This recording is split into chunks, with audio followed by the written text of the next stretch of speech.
Hebrews chapter 13, we read that the blood he shed on the cross is called the blood of the eternal covenant. హెబ్రీయులకు రాసిన పత్రిక 13వ అధ్యాయంలో మనం చూస్తాం యేసుక్రీస్తు ప్రభు కార్చిన రక్తాన్ని నిత్య నిబంధన రక్తము అని పిలువబడింది. Covenant is a word which means an agreement. God makes an agreement with man. ఇక్కడ నిబంధన అంటే ఒప్పందము. దేవుడు మానవునితో చేసిన ఒప్పందము. And the Bible, is divided into two testaments, Old Testament and New Testament. Bible రెండు నిబంధనలుగా విభజించబడింది, పాత నిబంధన, క్రొత్త నిబంధన. It means the same thing. It just means old agreement, new agreement. అంటే ఇది పాత ఒప్పందము, కొత్త ఒప్పందము అని అర్థం.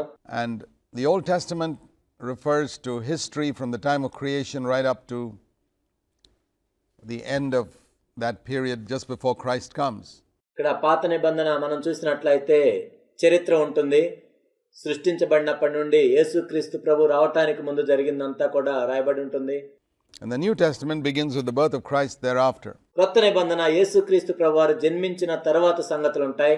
The reason why it's divided like this is because ఈ విధంగా ఎందుకు విభజించబడిందంటే in the Old Testament for 1500 years before Christ, పాత నిబంధనలో క్రీస్తుకు పూర్వం 1500 సంవత్సరాలు God dealt with man, particularly the nation of Israel, on the basis of what is called the Old Covenant. దేవుడు మానవుణ్ణి, ముఖ్యంగా ఇశ్రాయేలు వారిని పాత నిబంధనకు అనుగుణంగా దేవుడు వారిని చూశాడు. Or an old agreement. పాత ఒప్పందం ప్రకారం. And that agreement was basically that here are a number of commandments I give you. If you obey them, I will bless you. ఆ ఒప్పందం ఏంటంటే, ఇదిగో ఇక్కడ నేను కొన్ని ఆజ్ఞలు మీకు ఇస్తున్నాను, వాటికి మీరు విధేయత చూపించినట్లయితే నేను మిమ్మల్ని ఆశీర్వదిస్తాను. I will bless your family, the Lord said. I'll bless you as a nation. ఒక దేశంగా మిమ్మల్ని ఆశీర్వదిస్తాను అని ప్రభు చెప్పాడు. And I'll bless your children and I'll bless your business. మీ పిల్లల్ని నేను ఆశీర్వదిస్తాను, మీ వ్యాపారాలను నేను ఆశీర్వదిస్తాను. And if you don't obey them, then I will punish you.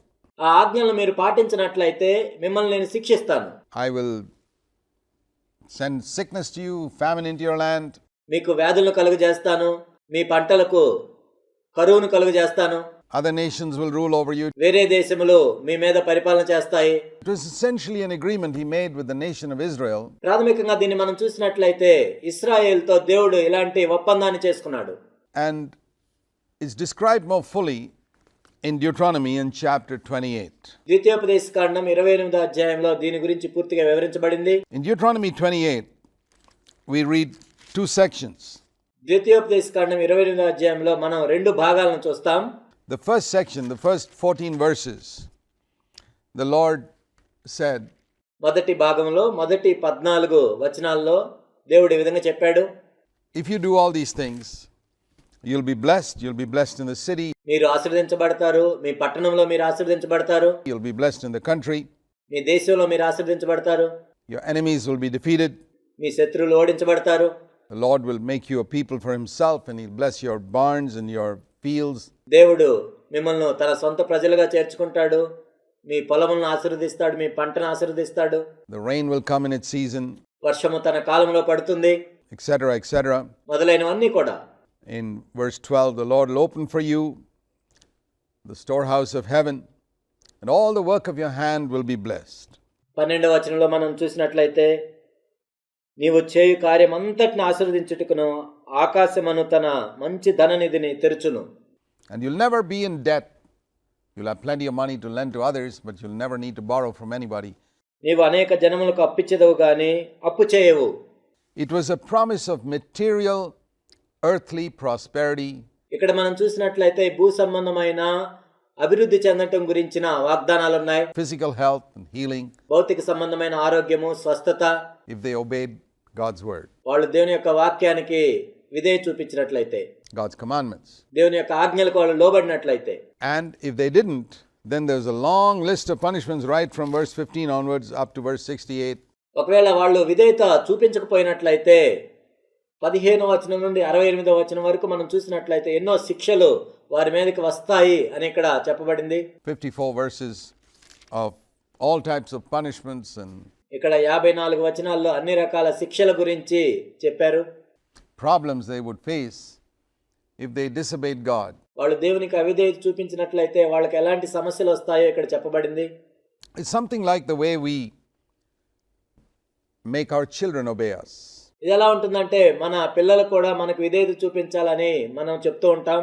I call it the chocolate and the steak. Chocolate ఇవ్వటం లేకపోతే కర్ర పట్టుకోవటం.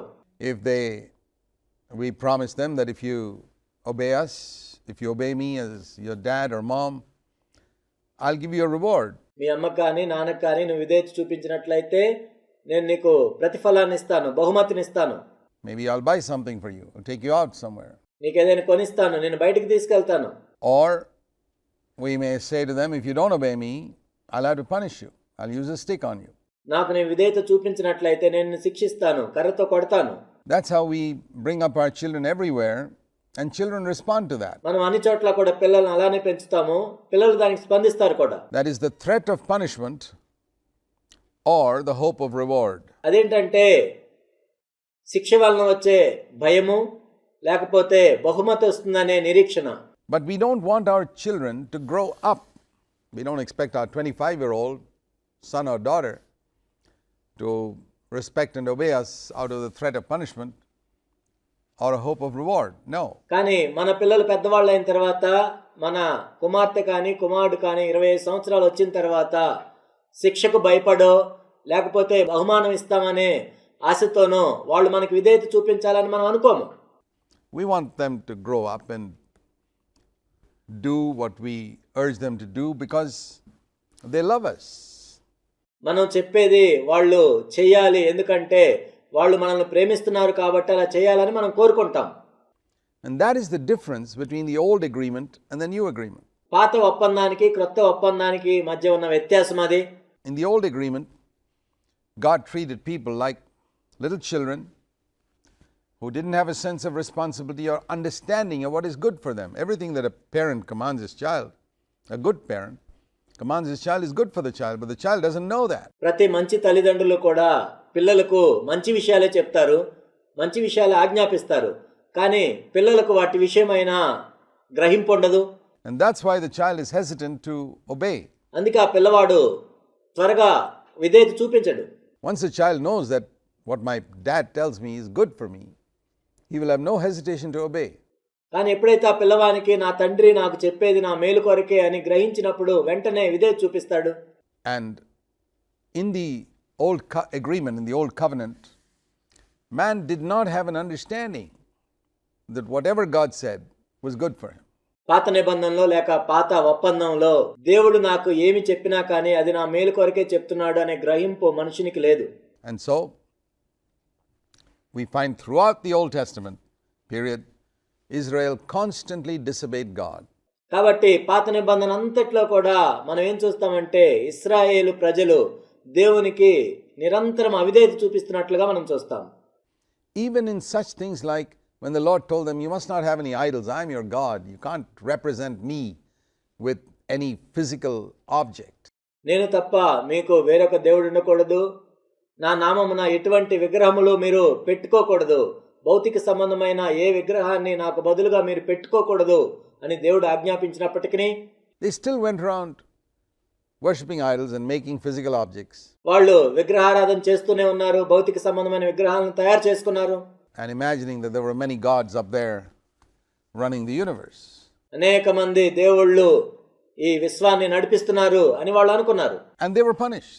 They suffered the consequences of disobedience. వాళ్ళు దానికి అవిధేయత చూపించారు కాబట్టి వాళ్ళు శిక్షించబడ్డారు, దాని ప్రతిఫలాన్ని అనుభవించారు. And in those 1500 years, a period which the Bible describes as the law, Bible ఏదైతే ధర్మశాస్త్రము అని పిలుస్తుందో ఆ 1500 సంవత్సరాలు కూడా all that the law did was reveal to man his sin and his inability to live up to God's standards. And that was necessary. ధర్మశాస్త్రము మానవునిలో ఉన్న పాపాన్ని తెలియజేస్తుంది మరియు దేవుని యొక్క ప్రమాణాలకు అనుగుణంగా మానవుడు జీవించలేడు అన్న విషయాన్ని ధర్మశాస్త్రం తెలియజేస్తుంది. అది అవసరం కూడా. You know, we need to learn our inability to live up to God's standards. దేవుని యొక్క ప్రమాణాలకు అనుగుణంగా మనము జీవించలేము, దానికి కావాల్సిన సామర్థ్యం మనకు లేదు అనే విషయాన్ని మనం తెలుసుకోవాలి. Before we can enter into the new covenant where we live up to those standards. మనం క్రొత్త నిబంధనలోనికి ప్రవేశించక మునుపు దీన్ని మనం తెలుసుకోవాలి. క్రొత్త నిబంధనలో ఆ విధంగా మనం జీవించగలము.